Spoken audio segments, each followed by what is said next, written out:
बिस्मिल्लाहिर्रहमानिर्रहीम। नाज़रीन अस्सलामुअलैकुम वरहमतुल्लाहि वबरकातुहू। आज हम जिस मौजू पर बात करने लगे हैं कि हम एक बात का जायज़ा ले सकें कि हम अक़वाम आलम में इस वक्त कहाँ खड़े हैं। क्या हम किसी काम के काबिल भी हैं या कुर्रे अर्ज़ी पर बिल्कुल ये नालायकों की तरह बोझ हैं। बात हम यहाँ से स्टार्ट करते हैं कि चीन के 3 इलाके इस वक्त पाकिस्तान से ज़्यादा बारिशों की लपेट में हैं और सैलाब की जद में भी हैं। ये इलाके जनूब मगरिब में वाक़े हैं। उनके नाम चेंगडू, ग्वांगजुआन, गार्जे और तिब्बत हैं। चेंगडू की वादी शीलंग में 24 घंटों में 165 मिलीमीटर बारिश हुई। यह इलाका सियाती है और यहाँ हर साल 70 लाख से ज़ायद सियाह आते हैं और इससे चीन कितना ज़्यादा मुनाफा कमाता होगा ये आपको पता है। यह भी बुरी तरह सैलाब से मुतासर हुआ, लेकिन आप चीन का कमाल देखिए। हुकूमत ने एक रात में 47,000 लोगों को मुतासरा इलाकों से निकाला, महफूज ठिकानों पर पहुँचाया और इन्हें खाना, अद्वियात और कपड़े भी फराहम कर दिए और मुकामी और बैनुल-अक़वामी किसी तंजीम से इमदाद की अपील भी नहीं की। और इस सारे ऑपरेशन बारिश और सैलाब के दौरान किसी किस्म का कोई जानी नुकसान नहीं हुआ, जबकि इसके मुकाबले में हमारे मुल्क का 30% हिस्सा पानी में डूबा हुआ है। कोयटा शहर की तमाम सड़कें, पुल और मोबाइल फ़ोन टावर्स टूट गए हैं। बिजली, गैस और पानी भी बंद है और ATM और बैंक्स भी जवाब दे गए हैं। सूबाई दारुल हुकूमत का बाकी मुल्क से अमलन राब्ता टूट चुका है। दूसरे इलाकों की सूरत हाल भी इससे मिलती जुलती है। मुतासरीन की तादाद 3 करोड़ 30 लाख हो चुकी है। ये गिलगित बिल्तिस्तान से लेकर गवादर तक आसमान की तरफ देख रहे हैं और आहोजारी कर रहे हैं। सवाल ये है कि चीन हो, ईरान हो, तुर्की हो, मलेशिया हो या कोई बाकी दुनिया में कोई और भी मुल्क हो, वहाँ पर जल्जले भी आते हैं, सैलाब भी आते हैं और खुश्क साली भी आ जाती है, लेकिन ये अपने लोगों को इन आफतों से बचा भी लेते हैं और दूसरों की मदद के बगैर इन्हें बहाल भी कर देते हैं। कैसे? जबकि हम हर आफत, हर मुसीबत में अपने लोगों को मौत के हवाले करके अमदाद की सदाएं लगाने के लिए निकल खड़े होते हैं। हम इसे भी भीख का बहाना बना लेते हैं। क्यों? क्या दूसरी अक़वाम सुपर ह्यूमन है या फिर हम इंसानों की कोई पस्त तरीन शक्ल है? आखिर हमारा इशू क्या है? हम शायद आज तक अपनी कौम को आफतों का सामना करने के लिए तैयार ही नहीं कर सके।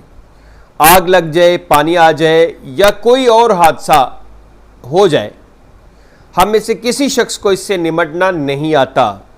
दूसरा, हुकूमत ने भी आज तक हादसों और आफतों से निमटने के लिए कागजी मंसूबों के अलावा कुछ नहीं किया।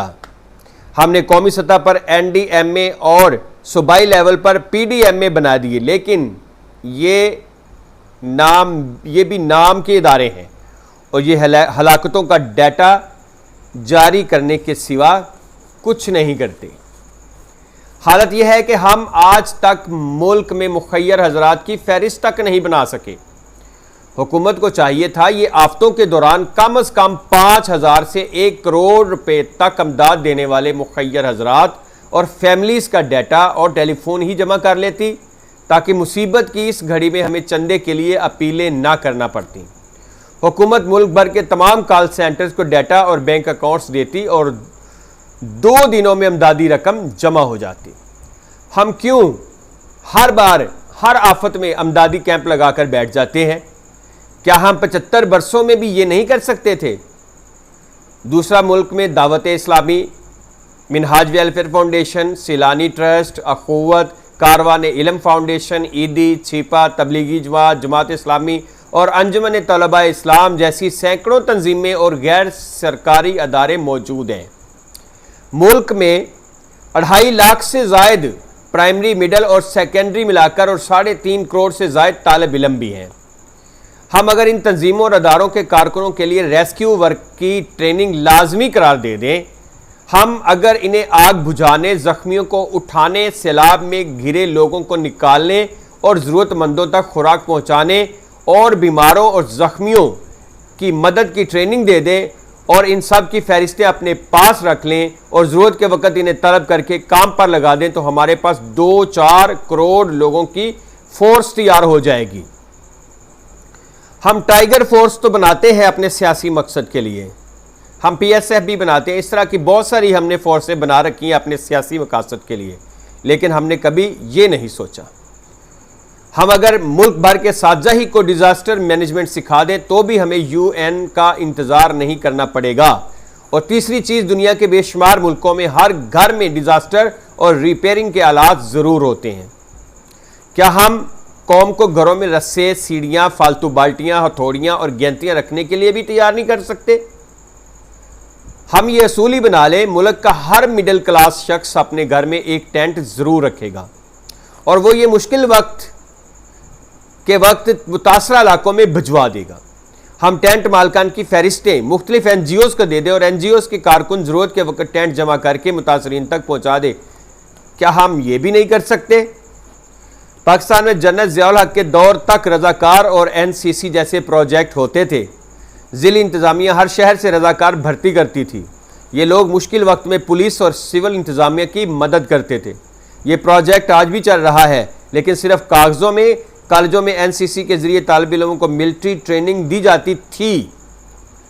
ट्रेनिंग मुकम्मल करने वाले तालिब इल्मों को 20 नंबर अज़ाफ़ी मिलते थे। ये दोनों प्रोजेक्ट शानदार थे।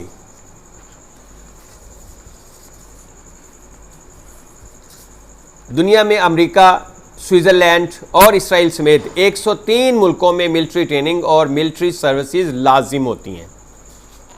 रज़ाकार भी करोड़ों की तादाद में होते हैं। हम ये दोनों अदारे बहाल क्यों नहीं करते और हम इसके साथ साथ एक्सीडेंट्स और डिज़ास्टर मैनेजमेंट की ट्रेनिंग क्यों शामिल नहीं करते?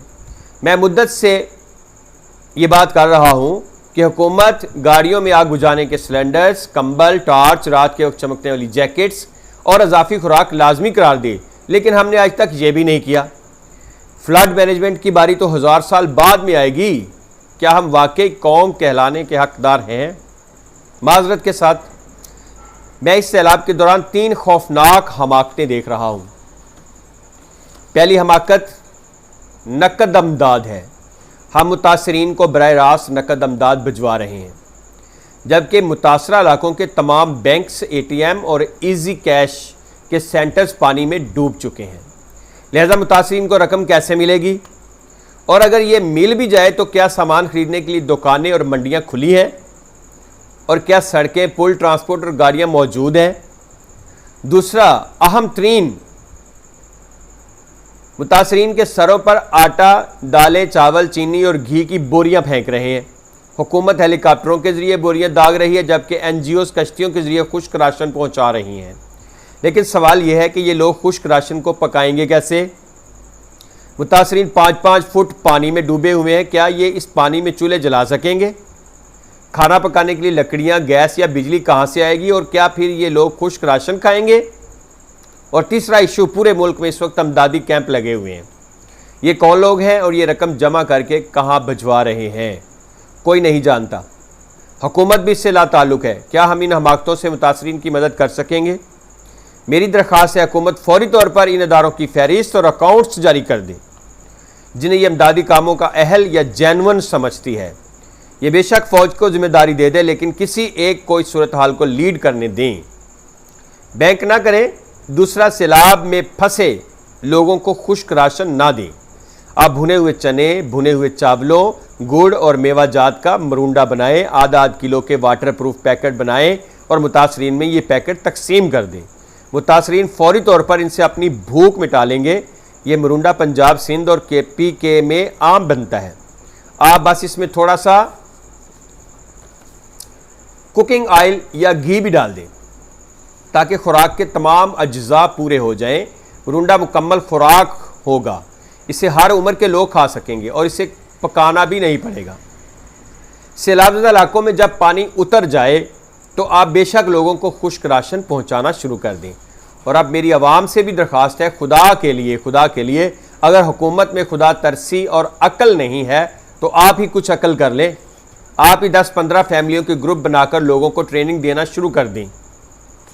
10-10, 20-20 खानदानों की एनजीओज बनाकर लोगों की हालत बदलना शुरू कर दें और मेहरबानी फरमाकर अपने घर ऊंची जगहों और किचन दूसरी और तीसरी मंजिल पर बना लिया करें और छत पर ममटी बनाकर बरसात के मौसम में इसमें पानी, खुराक, टेंट और ईंधन महफूज कर लिया करें, ताकि नागहानी सूरत हाल में आप और आपका ख़ानदान कम से कम 2-4 दिन तो निकाल सकें।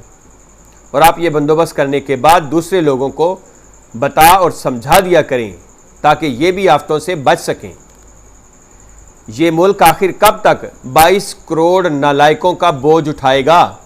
हम सबको मिलकर काम करना पड़ेगा, लेकिन आगाज़ कौन करेगा? शायद हम बाकी ज़िंदगी भी ये काम अल्लाह ताला पर छोड़कर